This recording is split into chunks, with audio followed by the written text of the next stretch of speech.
you guys. This is Marissa with Marissa Moments, and this is an off-the-cuff broadcast. So I've been listening to this Bible in a Year podcast, right? And it's by like Father Mike Ascension. I'll try to link it in the description. But anyway, so what he's talking about right now really just blew my mind, and I knew instantaneously I had to share. I had to share with someone, and you guys are my friends, so I'm sharing it with you. So what he is talking about in the Bible, now I don't know the verse or a chapter or any of those types of things, but what resonated with my heart, and I'm thinking it's going to resonate with you, is when he said, he was talking about the people who were basically with Moses, right? Now I can't give you the specifics, so don't hold me to it, but they were with Moses, right? And they started complaining. They were like, you know what, Moses, we're tired of eating this same old stuff, manna, having it day in, day out. But you know what? When we were where we came from, we used to have fish. We used to have all these different types of food, and it was great. Now, the thing that got me caught up on that is because I was like, yeah, I mean, that sounds pretty true. Like now you're just eating the same meal day after day after day, Groundhog's Day.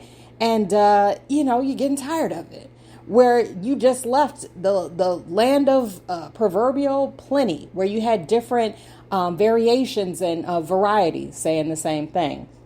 But let's break that down even more, shall we? Let's take a closer look into the situation and the context, right? They were talking about they were able to eat fish when they were slaves. Let's process that. I mean, seriously, because they are saying that their life was better when they were in servitude. And according to them, it was just the fish was being provided, right? And they didn't have to pay for it, right?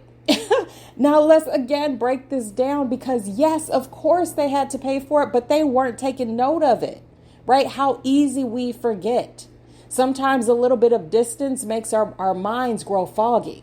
What does it say? Absence makes the heart grow fonder. Well, this was the exact same situation and circumstance, right? Because they were so eager and so, they just wanted to get out of that slavery.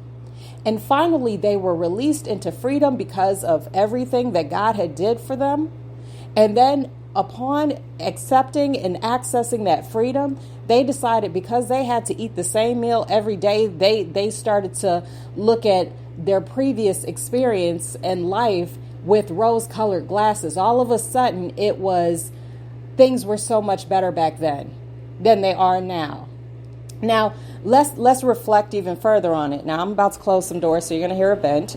I'm walking through my house, so this is real life, folks. I told you I had to get on here real quick and let you know and share. But the thing of it is, how often do we do that in our lives, right? I've been experiencing something very, very similar of late, and I've been so curious and wondering, why am I starting to feel depressed again? Why am I feeling all of this anxiety starting to well up again, right? And I didn't really pay too much attention to it. And then my husband was pointing out certain things that I've gone back to, certain people that I've gone back to. And of course, as I return, I put on my rose-colored glasses, and I love to name the frame kindness, right? Or a kind heart. I have a kind heart. So I feel sympathy and empathy for everyone. And this is a true statement. However, we have to understand, and I have to understand in this situation and circumstance, that what I am painting with my rose-colored glasses is slavery, servitude, entrapment, right? Now, I'm not trying to trigger anyone, or maybe I am by using these terms, but these are the best terms that I have to give you, because that's exactly what it is. Again, how many times have you left a former relationship that you were aching to get out of? And then once you spent some time by yourself, you started to feel a little bit lonely. Even though you had access to way more things, way more people, you started to reflect back on that toxic relationship or circumstance, and you started looking for all the goodness in it, right? I know I'm not alone here.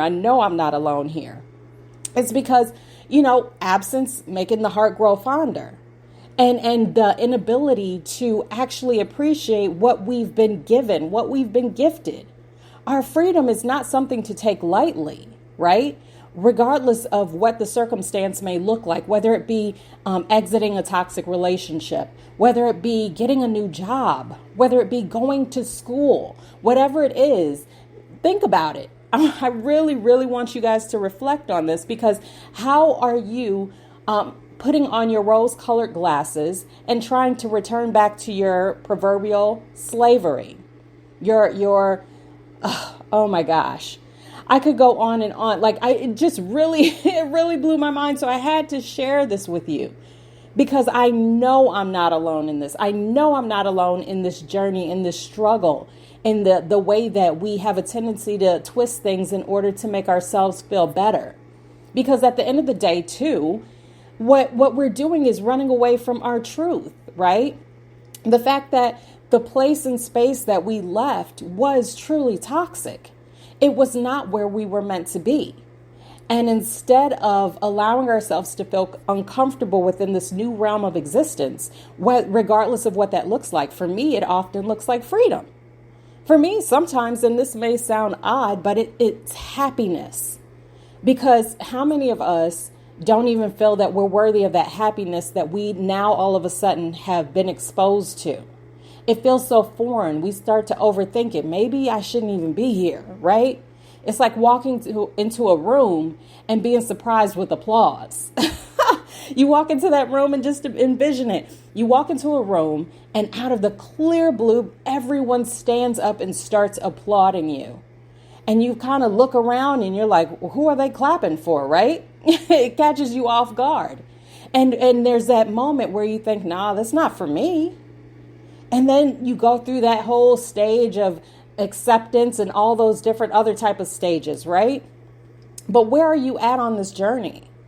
Are you in the moment, here and now, where you are comparing your present situation and circumstance to your previous toxic situation and saying that where you are now is not better than where you were coming from?